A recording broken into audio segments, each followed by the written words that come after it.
Oh, whoa, whoa, whoa, whoa, whoa, whoa, whoa, whoa, whoa, whoa, whoa, whoa, whoa, whoa, baby girl, baby mama.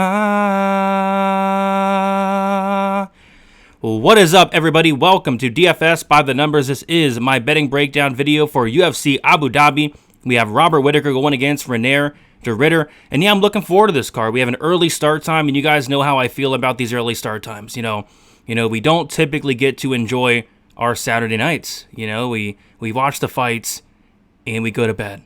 But with these early start times, we get to watch the fights and we have a Saturday night. We can spend that Saturday night hanging with friends, hanging with family, and of course, hitting the strip club with our winnings. So looking forward to this card. Before we get into it and break it all down from a betting perspective, if you guys could do me a favor, please like the video, subscribe to the channel, leave me a comment. And if you guys could do me a huge favor. So I'm doing these short videos or the reels or the TikToks, and I'm putting a lot of time, money, and effort, because it is not free to do these. You got to buy the Canva, you got to buy the music, you got to buy the software to do them. So I'm trying to kind of pop it off a little bit. So if you guys have not followed me on TikTok, please do be sure to do so. That is DFS_numbers.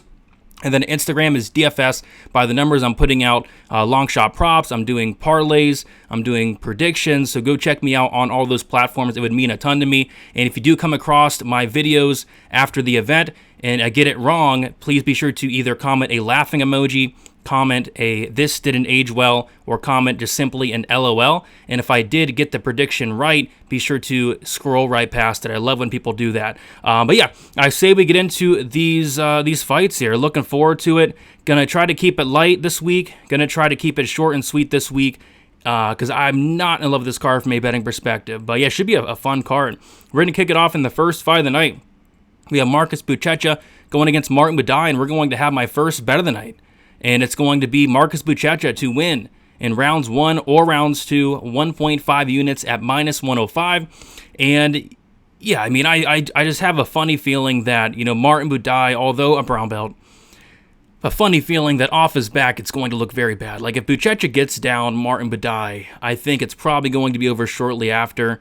Buchecha is a 17-time world BJJ champion. This is a guy that actually has really solid wrestling, really good ground and pound as well. And Martin Buday strikes me as one of these guys who's a good hammer. When he's in control, he's able to, push you against the cage and, win minutes against the cage. But when he's the nail, I kind of have a feeling he's going to look for a way out, like it in the McGee fight. Looked like a deer in the headlights in the McGee fight, kind of covered up and looked like he wanted out of there, and I think that's what's going to happen here. So I like Buchecha round 1, round 2 at -105. I think that's a great price, 1.5 units on that. And then I did sprinkle the Buchecha by knockout. It was plus 750. I was going to play it at plus 750, held off for a little bit, and then they actually bumped it up to plus 900. So I took a quarter unit shot on Buchecha by knockout at plus 900. Like I said, his grounded pound's good, and I can just see Martin Buday covering up, the ref stepping in, and Buchecha getting a first or second round TKO. But yeah, I would play that Buchecha inside the distance, Buchecha 1-2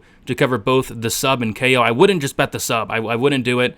I would take the inside the distance at a little bit worse of a price because I think KO's live, and I think the sub is obviously live as well. Next up, we have Stephen Nguyen going against Muhammad Yahya. We got Stephen Nguyen -405, Muhammad Yahya plus 305. All I hear this week is, oh, Stephen Nguyen sucks so bad, but the line just keeps getting wider and wider and wider. And yeah, I remember I was taping this fight last week, and they didn't have odds out for the fight yet. And I'm like, wow, I really like Stephen Nguyen in this fight. And I was hoping to maybe get Stephen Nguyen at -150 because he's not great. He's not the best fighter in the world. So I was hoping, yeah, maybe Stephen Nguyen -150 would be cool. No. He was like open up like -275, and at that point I'm like, ew. And now he's -405. So it's like there's really no way to attack this fight. Stephen Nguyen inside the distance is a minus number. I just think a lot can go wrong laying chalk on Stephen Nguyen, whether it's the money line, whether it's the finish prop. With that said, I'd be shocked if Muhammad Yahya ever won a UFC fight. So it's a pass for me. Stephen Nguyen should win, but they're all over it and more. So it's a pass. Next, we got Ibo Aslan going against Billy Elikana. We got Aslan minus 260, Billy Elikana plus 220. Nothing here. I actually think this fight might be boring. I actually kind of think this is going to be a little bit of a staring contest. I think Elikana is going to try his best not to get hit from Aslan. I can see this fight potentially, going over 1.5 rounds, but it could also, end very early as well with the power of Aslan. I got to go Aslan here. I'm just not sure Billy Elikana is a UFC level fighter. But yeah, it could get greasy. It could get extended.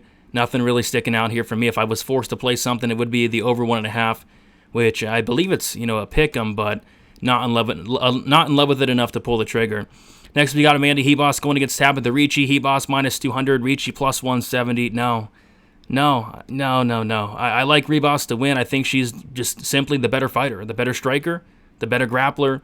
A little bit better everywhere, but I still think it could be competitive. Like, Ricci can definitely hang in there and, go 15 minutes and be competitive, and we could potentially see like a split decision. So minus 200, no thank you. Hebos is definitely the pick, though. Up next, we got Damon Blackshire going against Davey Grant, and I do have a bet here. So this is one of those fights where it's a fight IQ test, and I hate fights like this. Like, for example, a fight IQ test. It's where, Jimmy Crute last week against Marcin Prach, what does he need to do to win? Oh, yeah, take him down. And he did, and he passed that fight IQ test. Damon Blackshire has a fight IQ test coming up here against Davey Grant because he has an astronomical advantage on the ground. And I know Davey Grant has some slick submissions. Offensively, he has dangerous BJJ, but defensively, Davey Grant is making a ton of mistakes. He's giving up dominant positions instantly. He's submission over position. Davey Grant looks rough when guys are trying to grapple him. And if Blackshire gets on top of Davey Grant, I think it's one of those instances where, Blackshire is going to kind of slice through his guard like butter and submit him shortly after. So, yeah, if Damon Blackshire's looking minus 330, he's taking Grant down, and if he's taking Grant down, I think he's serving him on the mat.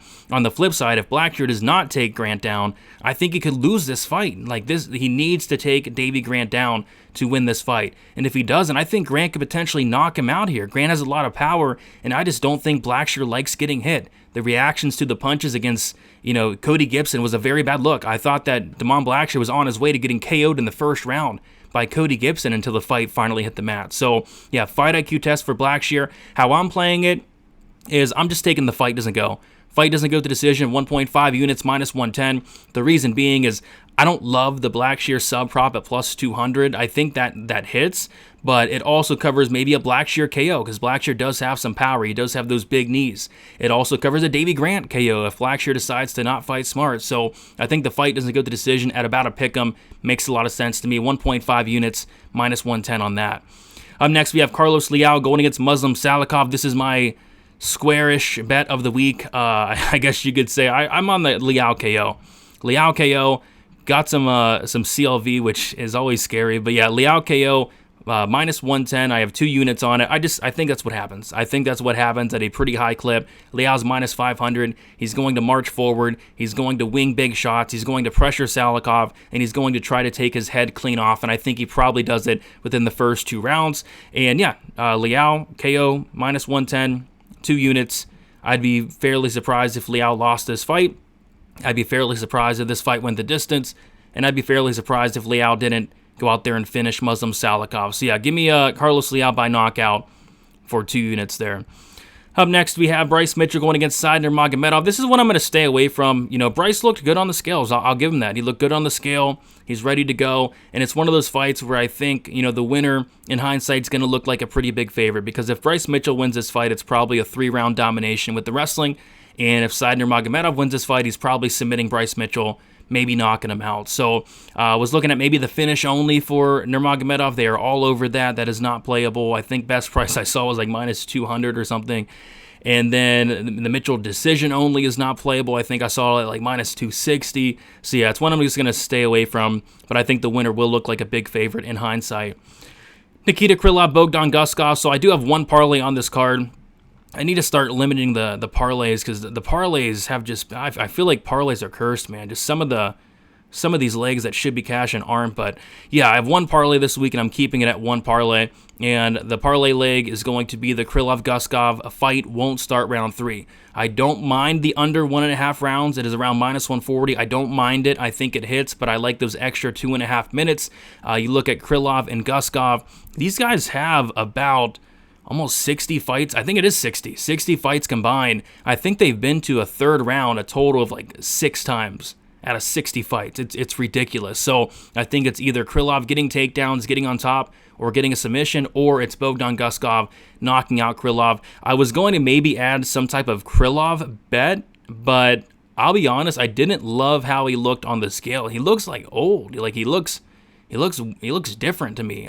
So if he comes out there and looks like he did in the Reyes fight, Guskov might knock him out. So yeah, I like the fight won't start round 3, the under 1.5. I have the fight won't start round 3 in a parlay with something we'll talk about shortly. Jose Ochoa, also Almabayev, another fight kind of like the Mitchell and Nurmagomedov fight. I think the winner in hindsight looks like a big favorite. We could see Almabayev go out there and get takedowns across 15 minutes and win a decision. We could see Jose Ochoa potentially, land a big shot, hurt Almabayev and finish him. So, typically don't love getting invested into these pick'em type fights unless I have a very good reason to do so. But I don't think I do. I don't want to completely count out Asu Almabayev. He's looked incredible up until the Kopp fight. And as we know, Kopp cheated big time in that fight and poked his eyes out. But up until then, he was looking really good. And Jose Ochoa, although I'm a big fan of the guy, maybe it's a little too soon. I'm going to lean to the Ochoa side. I think he has a ton more finish upside, but at a pick'em, I just don't really see a reason to get involved in this one. Shara Magomedov going against Marc-Andre Barriault. We have Shara Magomedov minus 600, Marc-Andre Barriault plus 425, and this is just a straight pass. I think Magomedov by knockout is the most likely scenario. I think it might go over 1.5 rounds. The over 1.5 has been getting pounded. I don't know if I like it at this point. But yeah, it's Shara all day, every day. Like, I just don't see a path for Barriault. Like, Barriault's not going to finish Shara. And if this goes to decision, we know who it's going to. So yeah, Shara all day, but he's minus 600. I'm not telling you anything you don't know. Next, we have the co-main event. It is Petr Yan going against Marcus McGee. We have Petr Yan minus 375, Marcus McGee plus 300. Don't lay minus 375 on Petr Yan. If you like Petr Yan, look to maybe live bet him after the first round. What's a wide price tag for a guy that probably will drop the first, or at the very least, the first is going to be very competitive.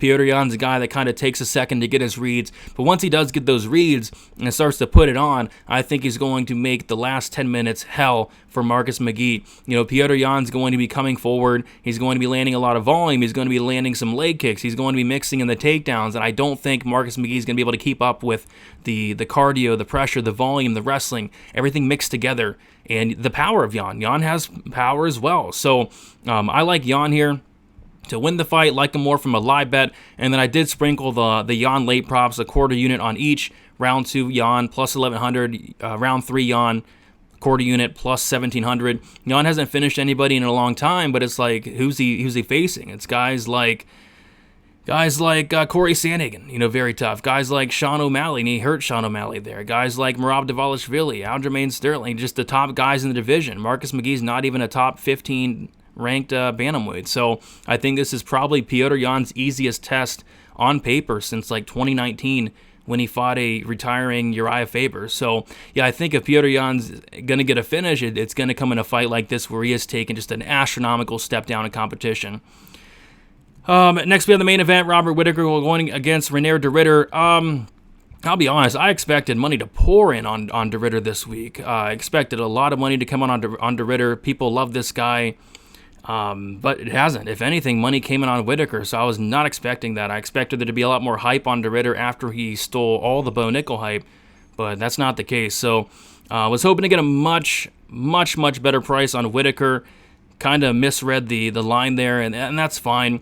And then after seeing the weigh-ins, de Ridder's like towering over Whitaker. I don't really love that. How I'm kind of seeing this fight is I think it's de Ridder early, first, second round, and if not, I think Whitaker's going to destroy him the back half of the fight. It wouldn't even shock me if Whitaker knocked out de Ridder in the early rounds as well, but either way, I think the fight doesn't go to decision at minus 265 is a great parlay piece. I'd be very surprised if de Ridder was able to go 25 minutes. We saw the Mearshart fight, completely death-gassed.